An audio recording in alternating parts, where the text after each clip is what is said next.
నమస్కారం ఫ్రెండ్స్. తెలంగాణలో political atmosphere మనకు ఎక్సైటింగ్గా అనిపిస్తుంది. కానీ ప్రాక్టికలీ తెలంగాణలో ఇప్పుడు మనకు వినిపిస్తున్నది ఆర్తనాదాలు, బాధతో కూడుకున్న అరుపులు. పొలిటీషియన్స్ ఇప్పుడు ఇస్తున్నది స్పీచ్ కాదు, వాళ్ళ గోడు వెళ్ళబోసుకుంటున్నారు. ఇదంతా 2.5 సంవత్సరం పాలన తర్వాత మనకినిపిస్తున్న సౌండ్. కానీ మీరు గమనించుంటే మన ఛానల్ ఈ పరిణామాలు 2.5 సంవత్సరాల ముందే, అంటే ఈ ఘటనలు కాకన్నా ముందే స్పష్టంగా మీ ముందు ఉంచడం జరిగింది. మనం ఆలోచిస్తే పొలిటీషియన్స్ చేసిన ప్రామిస్ అది ప్రాక్టికలీ ఆన్ గ్రౌండ్ అది పాసిబులా కాదా, అది ప్రజలు గెస్ చేయాలి. కానీ మనము ఆప్షన్ లేక కేసీఆర్ ఆల్టర్నేట్ని కాంగ్రెస్ రూపంలో, అది రేవంత్ రెడ్డి రూపంలో మనము సెటిల్ అయిపోయాం. మీరు గమనిస్తే మన ఛానల్లో వీడియోస్ ఇరిటేటింగ్గా ఉంటాయి. అంటే ఫ్యూచర్ ప్రిడిక్ట్ చేసేటప్పుడు నేను ఎప్పుడు నెగటివ్ విషయాలను టాప్ ప్రయారిటీలోకి తీసుకుంటాను. ఎందుకంటే positivity is full of fake news and fake ideas and fake predictions. అంటే పాసిబిలిటీస్లో ఎంత ఫేక్నెస్ వచ్చేసిందంటే ప్రభుత్వం నుంచి వచ్చే ప్రతి ఒక్క మాట అది ఫేక్గా మారుతుంది. ఈ విషయం మీ అందరికీ నేను 2.5 ఏళ్ల నుంచి ఈ విషయం ఇలా జరుగుతుంది అని స్పష్టంగా చెప్పిన. మీడియాలో వచ్చే కథనాలకు నా వీడియోస్కి నక్కకు నాగలోకానికి ఉన్నంత తేడా ఉంటుంది. అతి గంభీరమైన సమస్య ఏమంటే నిధులు లేకుండా ప్రభుత్వాన్ని నడపటం. నిధులు లేని అంటే ఆ సిచ్యువేషన్ ఉండి ప్రభుత్వాన్ని నడపగలరా? ఈ ఒక్క ప్రశ్నకు మనం జవాబు వెతకే అవసరం లేదు, స్పష్టంగా ఉంది. మనకు నెలకు 5,000 కోట్లు మిగులుతున్నాయి. మనము ప్రతి నెల అప్పు చేయాల్సి వస్తుంది. 2 ఏళ్ల సుదీర్ఘంగా వెయిట్ చేసిన తర్వాత పెన్షనర్స్కి తప్పని పరిస్థితిలో సెటిల్మెంట్ ఇవ్వడం జరిగింది. ఇది ఒక స్టేట్ ఎంత అంటే ఘోరమైన స్థితిలో ఉందో ఈ ఉదంతం చూస్తే అందరికీ తెలిసిపోవాలి.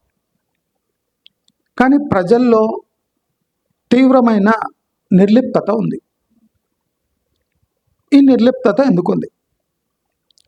దీనికి కారణం మన ముందున్న పొలిటికల్ వ్యాక్యూమ్.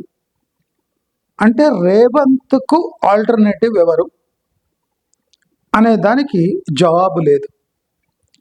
కాబట్టే రేవంత్ రెడ్డి చాలా బలంగా నేను రాబోయే 10 ఏళ్ళు నేనే సీఎం అని చెప్పగలుగుతున్నాడు, అట్లీస్ట్ స్పీచ్లో. అంటే ఆ కాన్ఫిడెన్స్ ఆయనకు ఎందుకు వచ్చిందంటే there is a severe political vacuum in top order. అంటే లీడర్షిప్ లేమి స్పష్టంగా తెలంగాణలో కనిపిస్తుంది. కేసీఆర్ మళ్ళీ పవర్లో వచ్చిన చీఫ్ మినిస్టర్ పదవిలో కొనసాగలేడు డ్యూ టు ఫిజికల్ రీజన్స్ అని స్పష్టంగా తెలుస్తున్నా. కేటీఆర్ బీఆర్ఎస్ని తనదైన శైలిలో లాంగ్ టర్మ్లో రన్ చేయగలడా అంటే అది కూడా డౌటే ఉంది. రేవంత్ రెడ్డి కాన్ఫిడెన్స్లో బీఆర్ఎస్ తప్పిదాలే మనకు స్పష్టంగా కనిపిస్తున్నాయి. ఏ క్షణమైనా బీజేపీ తిక్కరేగితే బీఆర్ఎస్ చాప్టర్ క్లోజ్ చేయగలరు. కానీ కాంగ్రెస్ని ఇబ్బంది పెట్టడానికి బీఆర్ఎస్ని బీజేపీ ముట్టుకోదు. ఈ ఫార్ములా కూడా రేవంత్ని కొద్దిగా ఇబ్బందులకు గురి చేస్తుంది. అయితే ఇప్పుడు ఇబ్బంది పడవలసింది బీజేపీ కాదు, బీఆర్ఎస్ కాదు, రేవంత్ రెడ్డి కాదు. ఇబ్బంది పడుతున్నది, నెక్స్ట్ పడేది కాంగ్రెస్ పార్టీ మరి తెలంగాణ ప్రజలు. ఎంత విచిత్రంగా ఉంది చూడండి. ఈ కాంబినేషన్ ఎట్లుందంటే, తప్పు చేసిన వాళ్ళు స్టేక్ హోల్డర్స్ అంతా సేఫ్గా ఉన్నారు, ఓటు వేసిన వాళ్ళు పవర్లో ఉన్న పార్టీ క్రైసిస్లో పడబోతుంది. మీ అందరికీ మన ఛానల్లో ఫ్యూచర్ సిటీని నేను ఎంత స్పష్టంగా టెక్నికలీ వ్యతిరేకించానో మీ అందరికీ తెలుసు.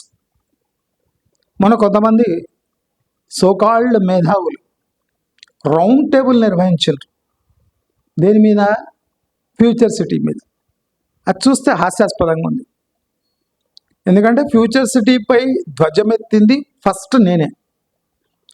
తెలంగాణలో ఫ్యూచర్ సిటీ ఫ్లాప్ అవుతుందని ఏ రోజు అనౌన్స్మెంట్ వచ్చిందో ఆ రోజు చెప్పిన. చాలా గర్వంగా చెప్పుకున్నారు, ఫార్మాసిటీ రద్దు, ఫ్యూచర్ సిటీ కడతామని. ఫ్యూచర్ సిటీ యొక్క ఎసెన్స్ తెలియకుండా ఫ్యూచర్ సిటీ కడతాము అనేది ఫూలిష్నెస్. పెద్ద ఫూలిష్నెస్ ఏమంటే ఫార్మాసిటీ మోస్ట్ పొల్యూటెడ్ జోన్గా మార్చే pharma city was the most foolish project. కానీ దాంట్లో ఫైన్ ప్రింట్ ఏమంటే మనం చదవంది ఏమంటే, పేరుకు ఫార్మాసిటీ కానీ రాను రాను ఈ ఫార్మాసిటీ ఫ్యూచర్ సిటీ లాగే ప్లాన్ చేసిండు కేసీఆర్. నేను అది గమనించే వ్యతిరేకించిన.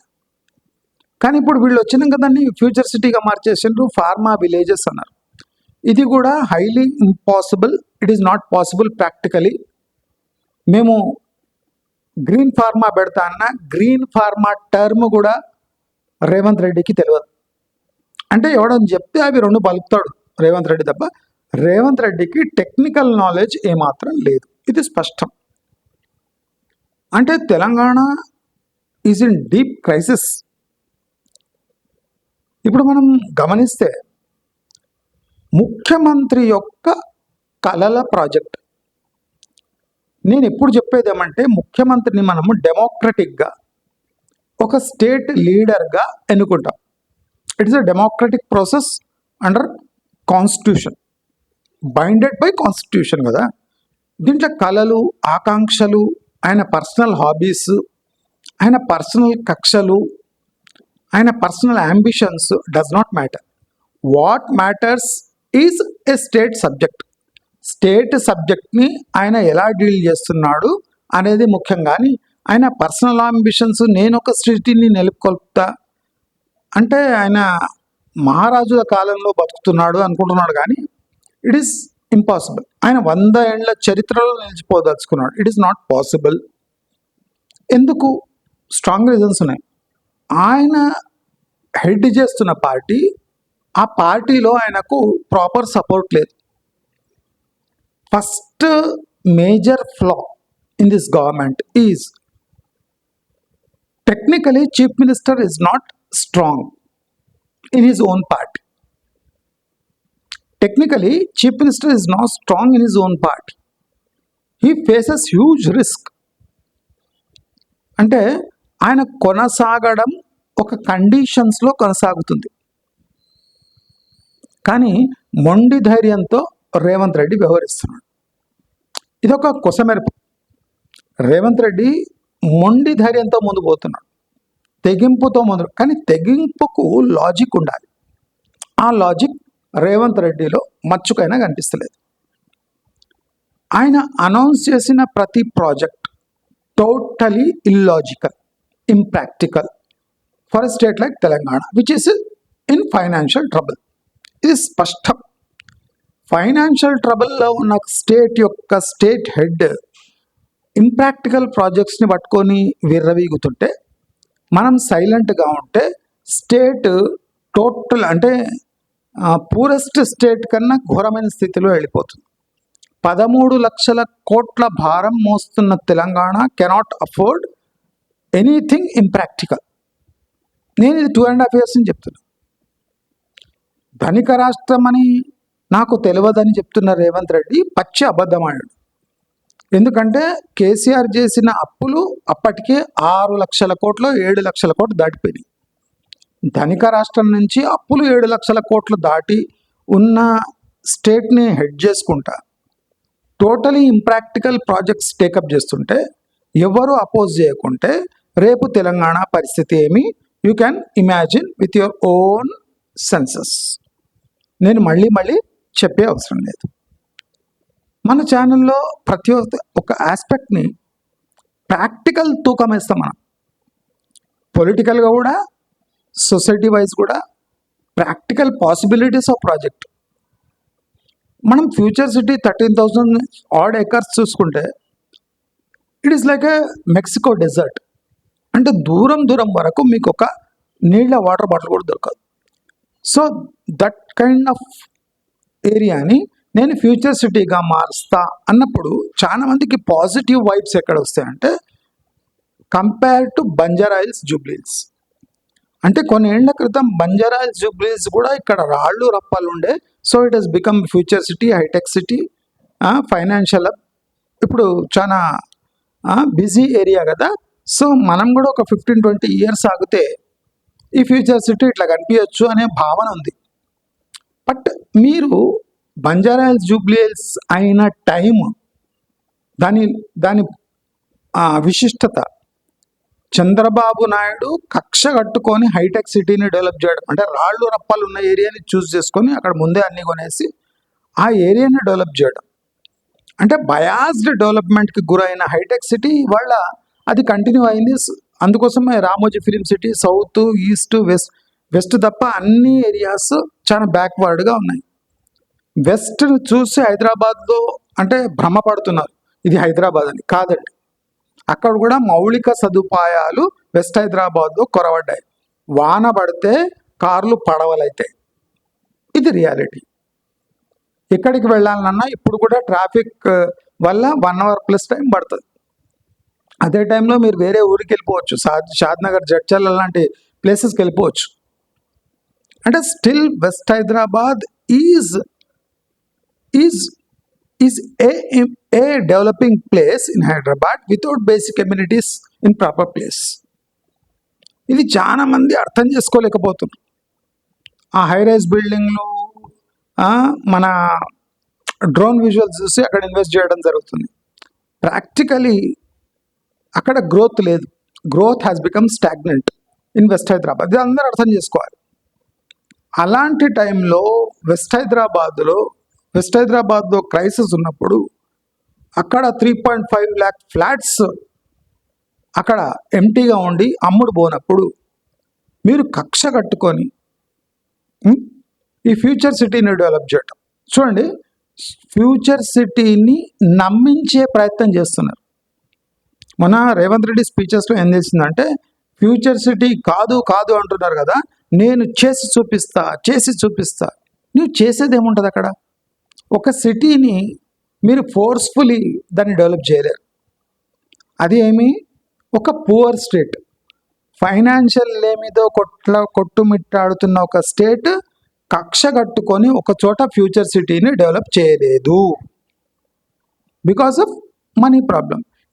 ఎఫ్సిడిఏ భవనము, కమిషనరేటు, ఈ స్కిల్ యూనివర్సిటీ, ఇది తప్ప మీరు చెప్పుకోదగ్గ 13,000 ఎకరాల్లో మీరు చెప్పుకోదగ్గ ఒక ప్లేస్, ఇంపార్టెంట్ ప్లేస్ చెప్పండి, ఇంపార్టెంట్ డెవలప్మెంట్ చెప్పండి, పాసిబిలిటీస్ చెప్పండి.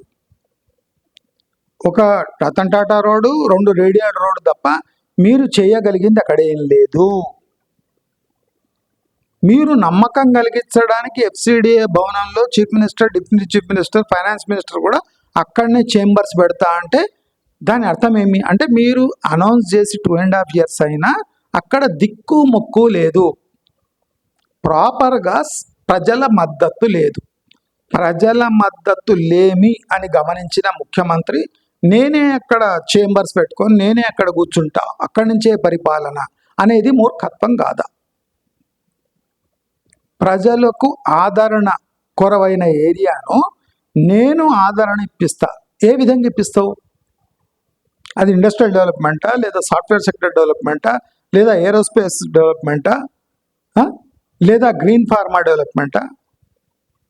కాళ్ళు పట్టుకొని బతిమాలాడిన గ్రీన్ ఫార్మా వాళ్ళు ఇప్పటి వరకు ఒక శంకుస్థాపన చేయలేదు.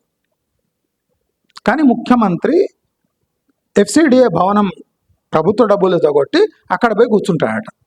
కూర్చున్న మాత్రాన, అంటే నీ పీఠం ఉన్న మాత్రాన అది ఏరియా డెవలప్ అవుతుంది అని ఎట్లంటారు? ఫర్ ఎగ్జాంపుల్, నువ్వు పీఠం వేసుకొని కూర్చున్నావు, కానీ ఇప్పుడు అక్కడ ధరలు ఏమున్నాయి? నీ పీఠం వేసుకున్నందుకు ధరలు ఎంత హైకి వెళ్ళిపోతే ఎవరు ఆ ఏరియాని డెవలప్ చేస్తారు? ఇప్పుడు ఎఫ్సిడిఏ అప్రూవల్ ఇచ్చిన ఒక ప్రాజెక్ట్ చూపించండి. పాత అప్రూవల్ డిటిసిపి అప్రూవ్డ్ ప్రాజెక్ట్స్ ఉన్నాయి తప్ప మీరు ఎఫ్సిడిఏ అప్రూవల్ ఇచ్చిన ఒక ప్రాజెక్ట్, అంటే ఎఫ్సిడిఏ అప్రూవల్ ఇస్తలేదు అంటే అక్కడ డెవలప్మెంట్ ఎట్లా జరుగుతుంది? ఇండస్ట్రీస్ ఎందుకు వస్తాయి? 2 రేడియల్ రోడ్, ఒక రతన్ టాటా రోడ్ చూసా? మీరు ఇప్పుడు infrastructure, waste management, waste water management, నేను మూసీ రివర్ని క్లీన్ చేసి నేను ఫ్యూచర్ సిటీకి తరలిస్తా, అక్కడ ఒక 100 కోట్లు ఖర్చు పెడతా. ఎందుకంటే ఇది కళ. ఆయన కళ నెరవేర్చడానికి మనం అంతా బతుకున్నాం. ఇప్పుడు పరిస్థితి ఇట్లా తగిలింది తెలంగాణ.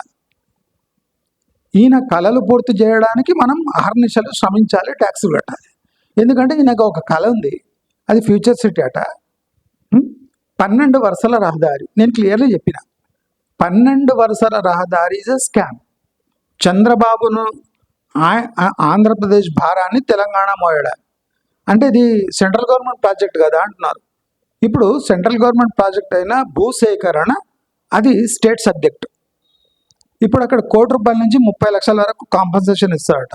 118 కిలోమీటర్స్ దారిన ఈయన కాంపన్సేషన్ ఇవ్వాలి అని పైసలు ఉన్నాయా రేవంత్ రెడ్డి దగ్గర? సెంట్రల్ గవర్నమెంట్ కూడా రోడ్ అంటే ల్యాండ్ ప్రొక్యూర్మెంట్ తర్వాత ఇప్పుడు ఆంధ్రప్రదేశ్ రెడీగా ఉందా వాళ్ళ దగ్గర 200 odd కిలోమీటర్స్ కాంపన్సేషన్ ఇచ్చి తీసుకోవడానికి? అంత డబ్బు గవర్నమెంట్ దగ్గర ఉందా? ఎవరి దగ్గర లేవు, కానీ ఒప్పందాలు అయిపోయినాయి. అంటే భ్రమింపజేసే ప్రయత్నం, భ్రమింపజేసి నమ్మకం అట. భ్రమలో నమ్మకం ఏమి? నేను ఒక సింపుల్ అడుగుతా, భ్రమలో నమ్మకం ఎలా కుదురుతుంది? 3,000 5,000 లోపలున్న గజాన్ని, అది కూడా ఎక్కువనే, 15, 20, 30 చెప్పి ఫ్యూచర్ సిటీ ఎందుకు తీసుకోవాలంటే అక్కడ ఎఫ్సిడిఏ భవనం, దాంట్లో చీఫ్ మినిస్టర్ వచ్చి కూర్చుంటాడట. భ్రమని నమ్మకంగా మారుస్తాడట. అంటే ఎంత ప్రమాదకరం చూడండి. ఆయనకే భ్రమ అనిపిస్తుంది. ఇది ప్రజలు నమ్మాలి, అందుకోసం నమ్మకం కలిగించడానికి తాను పోయి కూర్చుంటాడట. అంటే ఎంత ప్రమాదకరమైన యాటిట్యూడ్స్ లీడర్షిప్లో, ఎంత ప్రమాదకరం ఇది. మనము ఈ ప్రాజెక్ట్స్ ముందుకు సాగవు అనడానికి ఆయన ఒక స్పష్టమైన ఉదాహరణ ఇచ్చిండు. కిషన్ రెడ్డిని బూతులు తిడుతుండు, నేను నిన్ను పొలిమేర దాటని అని అంటుండు. ఇవన్నీ ఎందుకు తెలుసా? మెట్రో ఉట్టిగానే అప్రూవ్ అని చెప్పిండ్రు, దానికి సెంట్రల్ గవర్నమెంట్ అగ్రీ అవుతలేదు. RRR ప్రాజెక్ట్కి ఫండ్స్ సెంట్రల్ గవర్నమెంట్ ఇస్తలేదు. తన పెట్ ప్రాజెక్ట్ అయిన ఫ్యూచర్ సిటీకి సహాయం అందిస్తలేదు. 12 వరుసల రహదారికి ఉట్టిగానే అప్రూవల్ అంటుంది, కానీ లాస్ట్కి అది నిధుల లేమి వల్ల ఆ ప్రాజెక్టు ముందు సాగదు. Metro is a important thing. ఇప్పుడు నేను మెట్రో వేస్తున్నా, మీ అందరికి వద్దా మెట్రో? హయత్ నగర్కి మెట్రో వేస్తున్నా, వద్దా? ఫ్యూచర్ సిటీకి మెట్రో ఎందుకు వేస్తున్నాం? హయత్ నగర్ అంటే అర్థం ఉంది. హయత్ నగర్లో రెగ్యులర్ ట్రాఫిక్ ఉంటుంది, నువ్వు హయత్ నగర్ తీసుకోమంటే అర్థం ఉంది. ఫ్యూచర్ సిటీలో దోమలు కూడా లేవు, ఈగలు కూడా వాలవు.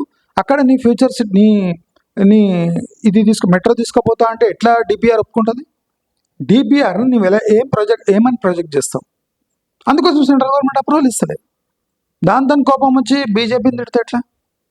అంటే బీజేపీతో నీ తప్పుడు ప్రాజెక్టులకు అప్రూవల్ లభిస్తలేదు. నేను ఇది స్పష్టంగా చెప్పిన.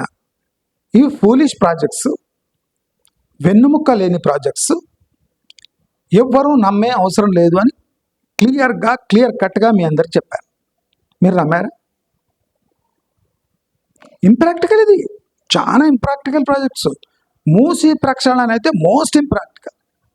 అప్రూవల్ ఇచ్చిన, పైసలు పెట్టిన, గంగలో వేసే ప్రాజెక్ట్ అయితే మూసీ ప్రక్షాళన. ఇది ఎవ్వడు ప్రపంచంలో ఎవ్వడు నమ్మాడు. ఇది అంత దరిద్ర గొట్టు ప్లానింగ్తో ఉన్న ప్రాజెక్ట్. ఎస్టీపీలు ఎందుకు కడుతున్నారంటే ఎస్టీపీ కడితే కమిషన్లు వస్తాయి. అది తప్ప హైదరాబాదులో ఉండే హైజీనిక్ పీపుల్, ఎక్కడెక్కడ ఉమ్ముడు, ఎక్కడంటే మూత్రం పోసుడు, గలీజ్ నీళ్ళనే సంసారం చేసి ఇటువంటి జనాలలో మీరు ఎస్టీపీలు పెట్టి మూసీ నది ప్రక్షాళన, అది భ్రమ. ఆయన సాబర్మతి నది, యమునా నది అంటే పెద్ద పెద్ద ప్రాజెక్ట్స్ చెప్తారు. నేను మూసీ ఎందుకు చేయొద్దు? మూసీకి సాబర్మతి నదికి నక్కకు నాగలోకానికి ఉన్నంత తేడా ఉంది. మూసీ నది మోస్ట్ పొల్యూటెడ్. అది జన్మలో అది దాన్ని ప్యూరిఫై చేయలేము. The amount of water generated in Hyderabad, అది ఎంత కలుషితమై ఎంత కాన్సన్ట్రేటెడ్ ఉందంటే దాన్ని ఎస్టీపీలు పెట్టి క్లీన్ చేసి దాన్ని ప్యూరిఫై చేసి మూసీలో ఇడిచేది పచ్చి అబద్ధం. నేను మూసీ ప్రక్షాళన దాని వెనుక ఉన్న లాజిక్ మీ అందరికీ చెప్పిన. ఇది మూసీ ప్రక్షాళన ఎందుకు అంటే 111 ఏరియాని క్లియర్ చెప్పేయడానికి. మూసీ ప్రక్షాళన ఎందుకంటే 111 ఏరియాస్ని క్లియర్ చెప్పించి ఇప్పుడు అక్కడ పిల్ల కాలువలు అవసరమే లేదు, ఉస్మాన్ సాగర్, ఉమాద్ సాగర్కి మేము కృష్ణా గోదావరి నీళ్లు కలుపుతాము, సో ఆ పిల్ల కాలువలు 111 మనకి ఇప్పుడు అవసరం లేదు అని ప్రూవ్ చేయడానికి మూసీ ప్రక్షాళన అనే ఒక ప్రాజెక్ట్ తీసుకొని వచ్చారు. మన ఛానల్ ఎంతో టెక్నికల్గా చెప్తుంది. ఇప్పుడు ఇదే బిచ్చపళ్ళు ఏరుకొని ఎవడో ఉన్నాడు, ఎన్వైరన్మెంట్ యాక్టివిస్ట్ అట వాడు నా దగ్గరే నా పాయింట్స్ ఏరుకొని చెప్తున్నాడు. గలీజ్ ముండాగొడుకు అంటే తిట్టొద్దు, కానీ ముండాగొడుకులు ఏమాడు, ఆ బ్రెయిన్ లేదు. మరి మూసీ ప్రక్షాళన వేల కోట్లు ఖర్చు అవుతున్నాయన్నారు, కానీ మూసీ ప్రక్షాళన ఎందుకు జరుగుతుంది, అది పాసిబుల్ ఎందుకు కాదు, పాసిబుల్ కాకపోయినా కృష్ణా గోదావరి నీళ్ళ అక్కడ ఎందుకు కలుపుతున్నారు, దాని వెనుక ఉన్న మతలబు మన ఛానల్లో తప్ప ఏ ఛానల్ స్పష్టంగా చెప్పలేకపోయింది. ఇప్పుడు కాలేసి ఏరుకుంటాడు బిచ్చపోళ్ళు, కానీ ఏరుకున్నారు ఆల్రెడీ. ఈ బిచ్చ బతుకులు ఎందుకు అవుతున్నాయంటే నేను చెప్తా కదా, ఎడ్యుకేటెడ్ ఈడియట్స్ అని. చదువు ఉన్న లాజికల్గా ఆలోచించే బ్రెయిన్ లేదు. నేను అందుకోసం అప్పుడప్పుడు చురుకలు అంటిస్తుంటా. నేను క్లియర్లీ మెట్రో గురించి కూడా చెప్పిన. మీకు ఫ్యూచర్ సిటీ ఎవరు కావాలన్నారు? ఎవరు కావాలని అది అట్లే ఫార్మసిటీ క్యాన్సిల్ చేసి ఎక్స్పెక్టేషన్ అంటే ఆటోమేటిక్ డెవలప్ అవుతుండే ఇట్స్ ఓన్ పేస్. ఆ డెవలప్ అయినాక గవర్నమెంట్ ల్యాండ్ అమ్ముకుంటే అయిపోతుండే, ఆప్షన్లు పెట్టి.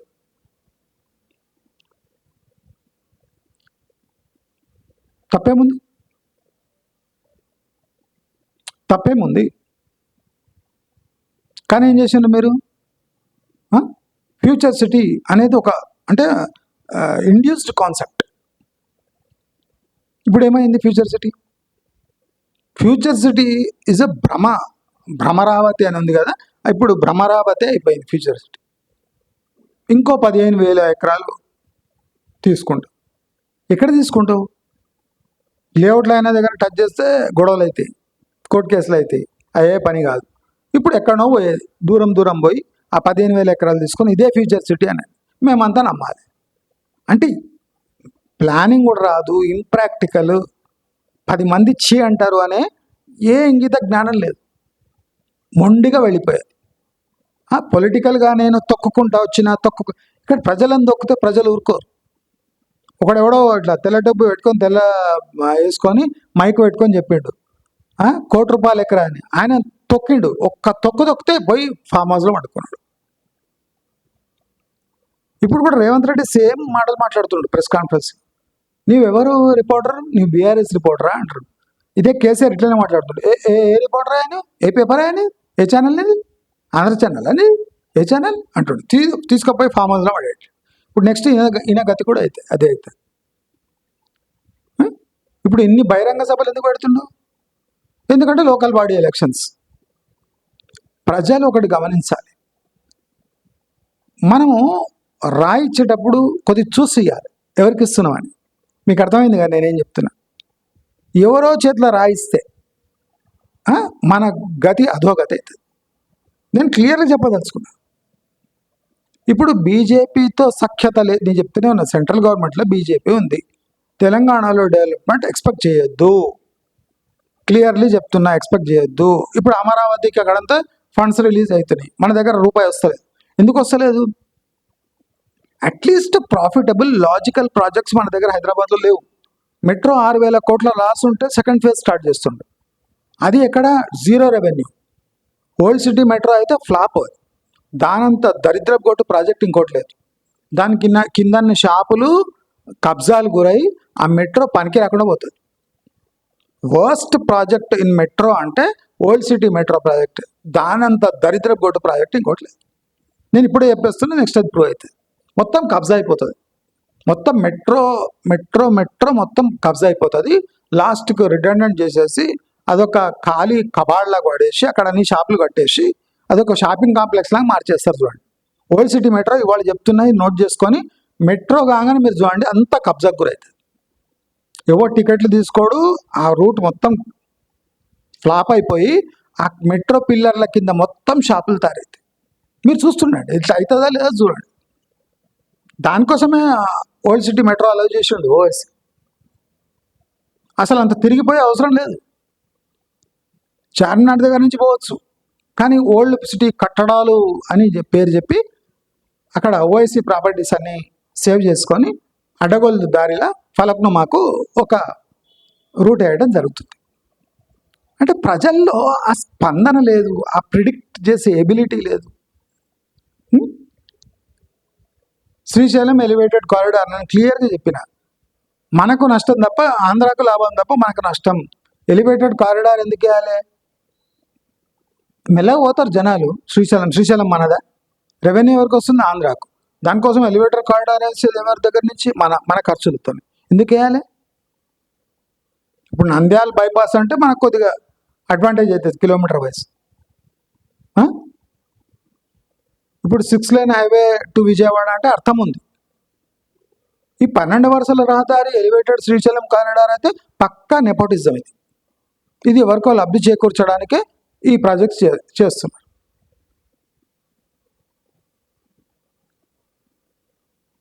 ఇప్పుడు చూడండి, మహిళలకు బస్సులు ఇచ్చి అది టీఎస్ఆర్టీసీ నుంచి కిరాయి ఇప్పిస్తున్నారని చెప్తున్నాడు.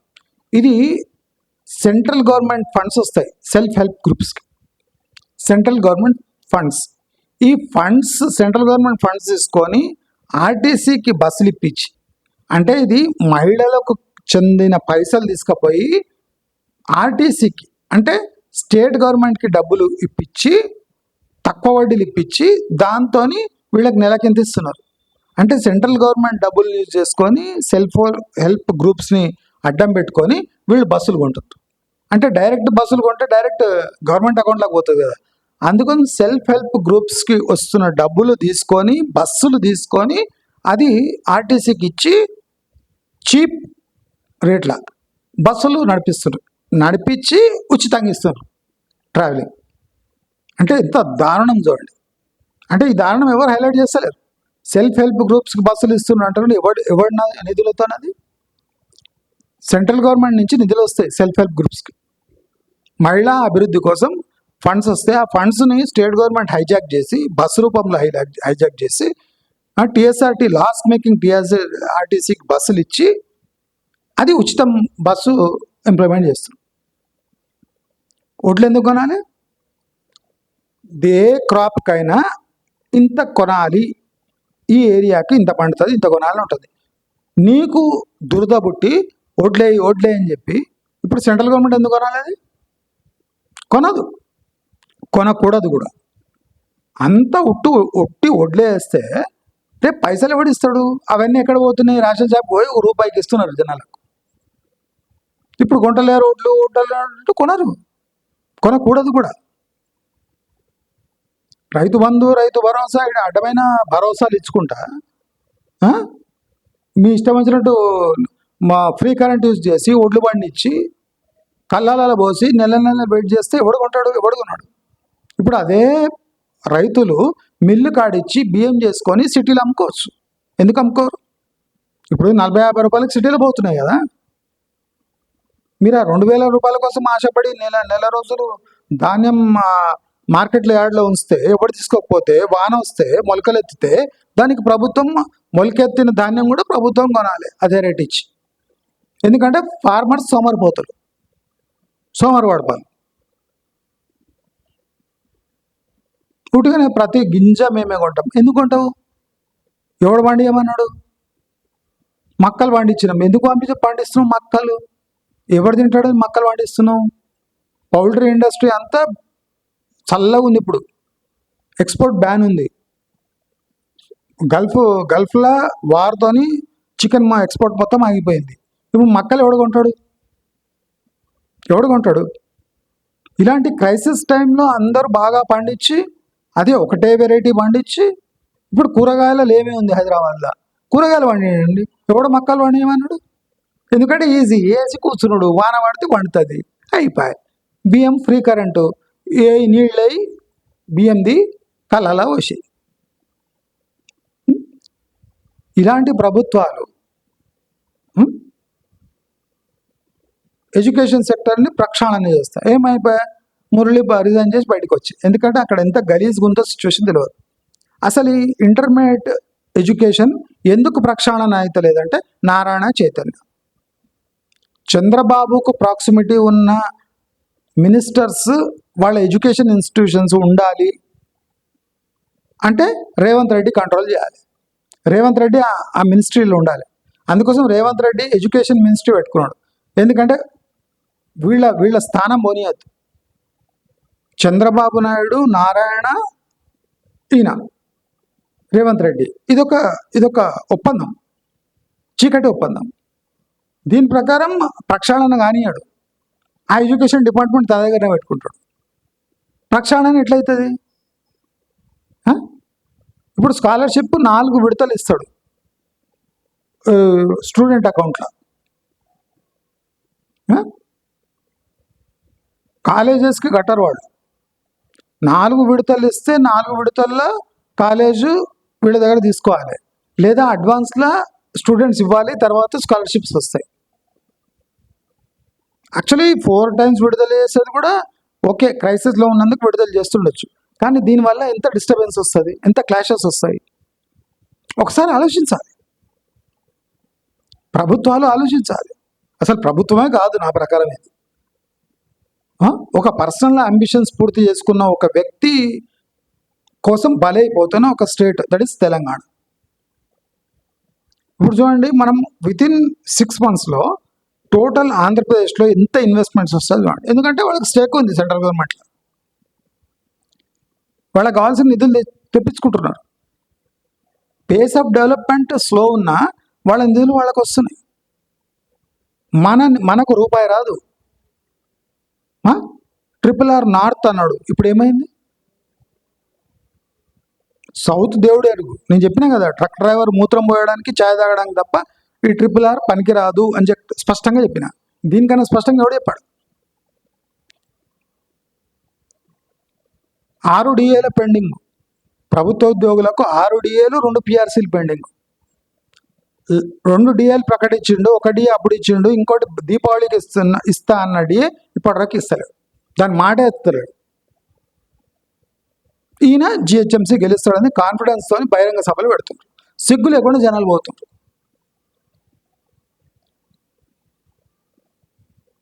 ఇప్పుడు బూచి ఏమంటే మళ్ళీ కేసీఆర్ వస్తే ప్రాబ్లం, రాకపోతే ప్రాబ్లం. ఇప్పుడు అట్లా తయారైంది.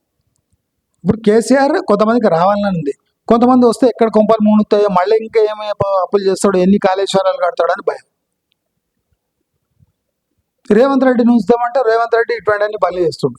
నా కళ మూసి ప్రక్షాళన, నా కళ. ఎంప్లాయ్మెంట్ వస్తాడట మూసి ప్రక్షాళన చేస్తాడు. ఒక్క వాన పడితే అక్కడ కట్టిన ప్రాజెక్ట్స్ అన్నీ లేచిపోతాయి. వేల కోట్లు మూసి పాలవుతాయి. ఎస్టీపీ మూసి పాలు, అక్కడ డెవలప్మెంట్స్ అన్నీ మూసి పాలే. వరద వస్తే కొట్టుకపోతాయి మొత్తం. టూరిజం ఎట్లా డెవలప్ అవుతుంది? టూరిజం డెవలప్ కావడానికి చాలా ఐడియాస్ ఉన్నాయి. ఇప్పుడు మన దగ్గర 2 బొందలు ఉన్నాయి, ఒకటి కుతుబ్షాహి డోము, ఒక చార్మినార్. అందరూ ఆ బొందలు చూసిపోతున్నారు. హైదరాబాద్ అంటేనే బొందల మార్కెట్ అయిపోయింది. ప్రక్షాళన చేయవలసింది టూరిజం సెక్టర్. ఇప్పుడు నెక్స్ట్ ఆంధ్రప్రదేశ్ మొత్తం టూరిజం సెక్టర్ని కొట్టుకుపోతుంది. మీరు చూస్తూ ఉండండి. మనమేమో ఎలివేటెడ్ కారిడార్ శ్రీశైలంకి, మన దగ్గర ఉన్న భద్రాచలం ఎవడు పట్టించుకోడు. భద్రాచలం ఇంపార్టెంట్ కాదు, శ్రీశైలం ఎలివేటెడ్ కారిడార్ ముఖ్యం. అంటే ఇంత లత్కోర్ గాండి ఉన్నారు. ఆ గద్దార్ మొన్న చూసినా పవన్ కళ్యాణ్ అడుక్కున్నాడట కారు కావాలని. మనం తెలంగాణవాది కమ్యూనిస్ట్ లీడర్ అంటే పోయి ఆంధ్ర వాళ్ళని అడుక్కున్నాడు కారిపి బాబు. అంటే వీళ్ళ అన్ని చీకటి ఒప్పందాలన్నీ ఇంత ఘోరంగా ఉంటాయి. పొలిటికల్ స్టెబిలిటీ లేదు. ఇప్పుడు ఈయన పాలసీ పెట్టిండంటే పాలసీ ఇంప్లిమెంటెడ్ కావాలంటే నిధులు కావాలి, నిధులు లేవు. క్లియర్గా నిధులు లేవు అని తెలుస్తున్నప్పుడు ఈయన చెప్పిన ప్రాజెక్ట్స్ అన్నీ గాలి మాటలే అని అందరికి తెలిసిపోతున్నాయి. కాబట్టి నేను చెప్పేది ఒకటే, ఫ్యూచర్ సిటీకి 20-25 years ఉన్నాయి. వెస్ట్ హైదరాబాద్ బిల్డర్స్ వల్లనే ఫ్యూచర్ సిటీ ఆగిపోనుంది. గ్రీన్ ఫార్మా అనేది పక్కా scam. 200 acres to AI city, అది కూడా ఒక పెద్ద భ్రమ. ఒక టాటా రోడ్డు 2 రేడియల్ రోడ్లతోని ఫ్యూచర్ సిటీ కానే కాదు. శ్రీశైలం హైవేని అబాండన్ చేసి ఫ్యూచర్ సిటీ కడతా అంటే శ్రీశైలం హైవే పై ఉన్న వెంచర్స్ వాళ్ళే ఇది కాకుండా చూసుకుంటున్నారు. ఇంకో 15,000 ఎకరాలు కొనడం భ్రమ, డబ్బు లేదు. 12 వరుసల రహదారి అది ఒక కలగానే మిగిలిపోతుంది. సెంట్రల్ గవర్నమెంట్ తీసుకున్న మధ్యలోనే చాలా కొర్రీలు పెడుతుంది. ఇది కూడా స్పష్టం. Metro project DPR central government approve చేస్తలేదు. ఇప్పుడు మీరు చూడండి, మధ్యలో పుష్పుల్ ట్రైన్ లోపల ట్రైన్ ఫ్రీ అన్నాడు రేవంత్ రెడ్డి, కానీ రైల్వేస్ ఒప్పుకోలేదు. మేము ఫ్రీగా ఇవ్వదలుచుకోలేదు, మా లోకల్ ట్రైన్ నెట్వర్క్ ఫ్రీగా నడవదు అని రైల్వే బోర్డు క్లియర్గా చెప్పేసింది. అంటే రేవంత్ రెడ్డి అన్ని గాలి మాటలు. తన పరిధిలో లేనివి కూడా నేను ఫ్రీ ఇచ్చేస్తాను, మెట్రోని నేను తీసుకొని నడిపించి రెండో ఫేజ్ టోటల్ కరప్షన్ కోసమే. రెండో మాట లేదు. 6,000 కోట్లు phase 1 మునిగిపోయి ఉంటే దాని అప్పు తీర్చాలి, కానీ ఇంకో phase 2 వేసి దానికి ఒక 20,000 కోట్లు అప్పు చేసి ఈయన జారుకుంటాడు చల్లగా కాంట్రాక్ట్లు ఇచ్చి. ఇది మనకు తెలుస్తున్నా ఎవడైనా ప్రొటెస్ట్ చేస్తుండ, ఎవడు చేస్తాడు? నిమ్మక నీరెత్తినట్టు ఆరాము ఉన్నారు మంచిగా. రైతు బంధు, రైతు భరోసా, ఇదే చర్చ. ఇప్పుడు వడ్ల ఇది ఎక్కడ తీసుకుంటారు? వడ్లు ఏం చేసుకుంటారు? వడ్లు ఇప్పుడు ఎంత వడ్లు ప్రొక్యూర్మెంట్ అవుతుందా? ఇప్పుడు తెలంగాణలో 25 రూపాయలు 30 రూపాయలు కిలో దొరుకుతుందా? బియ్యం దొరకదు. ఎందుకంటే 2,000 రూపాయలు సపోర్ట్ ప్రైస్ కొనటం లేడు.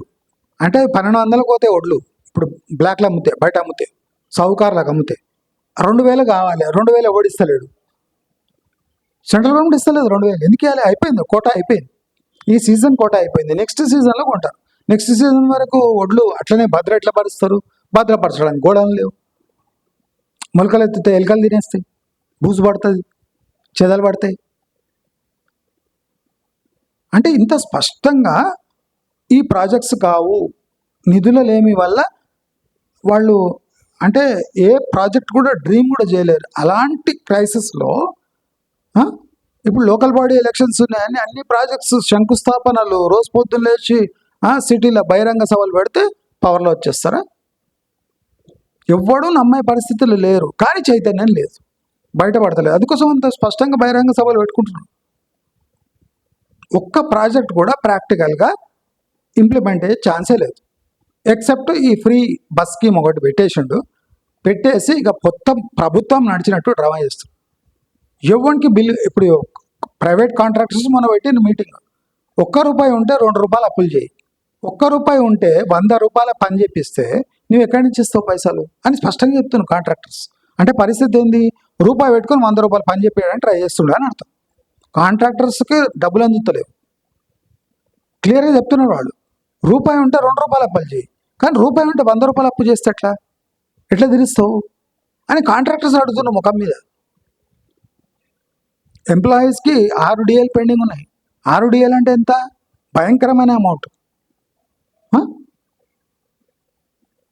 దీనిపైన 10 ఏళ్ళు చీఫ్ మినిస్టర్ అవుతారట. అదో పెద్ద రాంగ్ స్టేట్మెంట్. ఆ స్టేట్మెంట్ ఏంకన్నా మంత్రులంతా పనిచేయడం మానేశారు.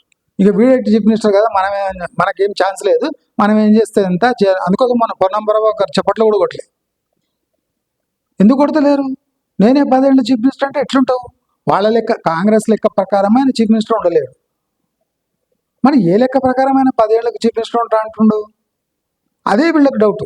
మనం ఇట్లా ఊరుకుంటే వీడు ఇట్లనే 10 years నేనే అంటాడని వాళ్ళు సహకరించడం మానేస్తున్నారు. అంటే ప్రభుత్వంలో మినిస్టర్సే పక్క జరిగిపోతున్నారు. మరి చీఫ్ మినిస్టర్ ఒక్కడే పోయి FCDA భవనంలో కూర్చొని అక్కడి నుంచే పరిపాలన సాగిస్తాడా? ఎందుకు అని అడిగితే ఏం జవాబు చెప్తాడు? ఫ్యూచర్ సిటీ డెవలప్ కావడానికి నేను వచ్చి కూర్చుంటే, నీవు కూర్చుంటే డెవలప్ అయిపోతుందా?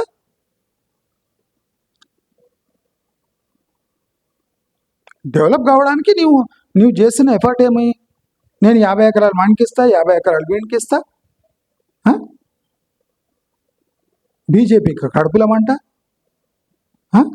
బీఆర్ఎస్ వాళ్ళని అప్పులు.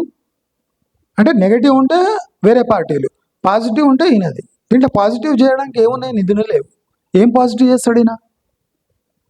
కనుక నేను చెప్పేది ఒకటే, ప్రతి ఒక్క ప్రాజెక్టు ఫ్లాప్ కానుంది. ప్రతి ఒక్కటి లాస్ట్కి ఎట్లా అంటే ఈ మహిళలకు ఫ్రీ స్కీమ్ కూడా కొద్దిగా తేడా వచ్చేస్తుంది. లాస్ట్ రైతు బంధు అయితే తేడా వస్తుంది.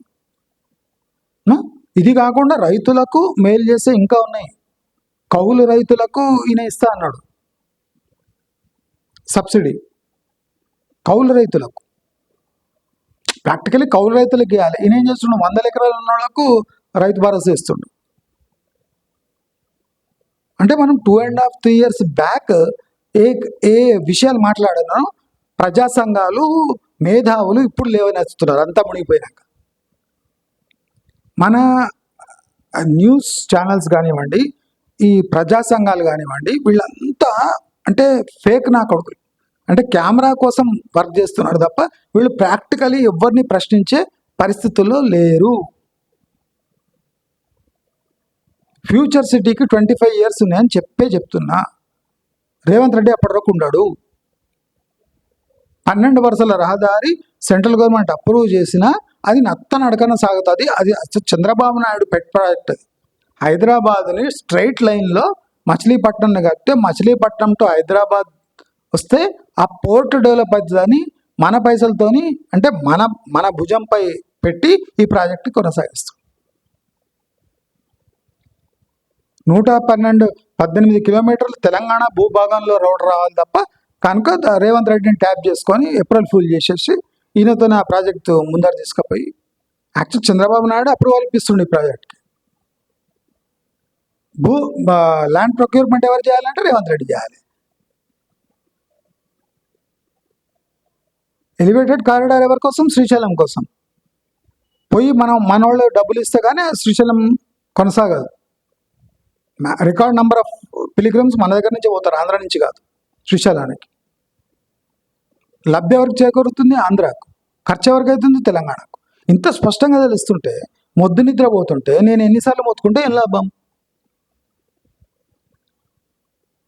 ఆరా అప్పుడప్పుడు అక్కడ మన వెస్ట్ హైదరాబాద్లో ఆక్షన్ పెట్టి 2 ఎకరాలు అమ్మి అది 200 కోట్లు 300 కోట్లు రియల్ ఎస్టేట్ పడలేదు అని ఫేక్ ప్రచారం. ఇక్కడ రాయదుర్గంలో ల్యాండ్ ఉంటే అప్పుడు ఒకసారి అమ్మకుండా 6 నెలలు 3 నెలలకు అమ్మి రికార్డు ధరలు అని చెప్పి రియల్ ఎస్టేట్ అంతా బాగుంది అన్నట్టు చూపించడానికి అదంతా ఆక్షన్స్. ఇప్పుడు ప్రైవేట్ ప్రాపర్టీస్ అక్కడ ఆక్షన్లో పోతుంది చూడండి. ఎందుకంటే అన్లిమిటెడ్ FSI ఇచ్చి ఆ ల్యాండ్ అమ్మేస్తున్నారు. ఏదో ఆశపడి కొంటున్నారు తప్ప అక్కడ ప్రాక్టికల్ ఆ ప్రైజెస్ లేవు. దయచేసి అందరూ మన ఛానల్లో ప్రతి ఒక్క ఇష్యూ చాలా స్పష్టంగా, రియల్ ఎస్టేట్ కానివ్వండి, రోడ్ డెవలప్మెంట్ కానివ్వండి, రింగ్ రోడ్లు కానివ్వండి, రైల్ రింగ్ కానివ్వండి, మెట్రో కానివ్వండి, మూసీ ప్రక్షాళన కానివ్వండి, ఫ్రీ బస్ స్కీమ్ కానివ్వండి, ఇతర రైతు బంధు రైతు భరోసా స్కీమ్స్ కానివ్వండి, ప్రతి ఒక్క స్కీమ్ పై మన స్టైల్ విశ్లేషణ. ఇప్పుడు సెల్ఫ్ హెల్ప్ గ్రూప్ మహిళల గ్రూప్కు బస్సు అంటించడం అక్రమం. అది సెంట్రల్ గవర్నమెంట్ ఫండ్స్ని ఉపయోగించుకోవడానికి సెల్ఫ్ హెల్ప్ గ్రూప్స్ని యూజ్ చేసుకొని ఆర్టీసీకి బస్సులు ఉచితంగా అందించి మళ్ళీ ఉచిత బస్సు స్కీమ్ని కొనసాగించే ప్రయత్నం ప్రభుత్వం చేస్తుంది. ఇది కిషన్ రెడ్డికి తెలియదా? కిషన్ రెడ్డి మాట్లాడుతుండా సెల్ఫ్ హెల్ప్ గ్రూప్స్కి నువ్వు ఎట్లిస్తున్నావు బస్సులని? దాంట్లో ఎంత పర్సంటేజ్ సెంట్రల్ గవర్నమెంట్ ఇచ్చేస్తుంది? సెంట్రల్ గవర్నమెంట్ ప్రశ్నించకూడదు కదా? నీ ఫ్రీ స్కీమ్ కోసము బస్సులు పేద మహిళల డబ్బులు యూజ్ చేసుకొని నువ్వు బస్సులు తీసుకొని ఆ బస్సుల కిరాయి ఎంత వస్తుంది? సెల్ఫ్ హెల్ప్ గ్రూప్స్ పేరు ముందర ప్రభుత్వం వాళ్ళ నిధులన్నీ తీసుకొని ఇప్పుడు సెల్ఫ్ హెల్ప్ గ్రూప్స్ ఒక ఇండస్ట్రీ పెడతారు. బస్సు ఎందుకు కొనాలి? వాళ్ళకు కూడా సంతోషం, బస్సు ఉంటే కిరాయి ఇస్తుంటుంది, మనం ఏం చేసే అవసరం లేదు, ప్రభుత్వం రిస్క్. ఇప్పుడు బస్సు యాక్సిడెంట్ అయిపోయింది, for example self help group bus accident అయింది, దానికి ఏదో ఇన్సూరెన్స్ చేసి ఉంటారు, కానీ ఇన్సూరెన్స్ అయ్యి ఆ ప్రాసెస్ అయ్యి బస్సు యాక్సిడెంట్ అయ్యి బయట పడే వరకు వాళ్ళకు ఇన్కమ్ ఎట్లా? అంటే సెల్ఫ్ హెల్ప్ గ్రూప్స్ కూడా ఒక నిశ్చింత, ఒక బస్సు తీసుకుంది ప్రభుత్వం, దానికి నెలకింత వస్తుంది, తీసుకుంటే బాగా కాదు, నిధులు ప్రభుత్వానివి, బస్సు మనది కాదు, బస్సు వాళ్ళు మెయింటైన్ చేసుకుంటారు, మనకి పైసలు ఇస్తారు, తిందాం కూర్చుందాం. అంటే సెల్ఫ్ హెల్ప్ గ్రూప్స్ కూడా నిర్లిప్తత, సోమర్తనం చేసేది గవర్నమెంటే. దయచేసి ఇవన్నీ గమనించి ఈ ప్రభుత్వానికి కొంతైనా అంటే అడ్డుకోవాలి. ఆ ప్రభుత్వానికి తెలివి రావాలి. మనం చెప్తున్నది అబద్ధమని ప్రజలు గమనించిండ్రు, ప్రజలు నమ్ముతలేరు. మనం ఫ్యూచర్ సిటీ గురించి ఎంత చెవిలో నూనేసినా వీళ్ళకు వినిపించదు, అనుమానం భూతంగా మారిపోయింది. కనుక మనం ఇక్కడ అన్ని ట్రిక్స్ యూజ్ చేస్తే ప్రజలు హర్షించరు అని ప్రభుత్వాలు గుర్తించే వరకు మనం మన వాయిస్ వినిపించాలి అని అందరినీ కోరుకుంటూ నమస్కారం.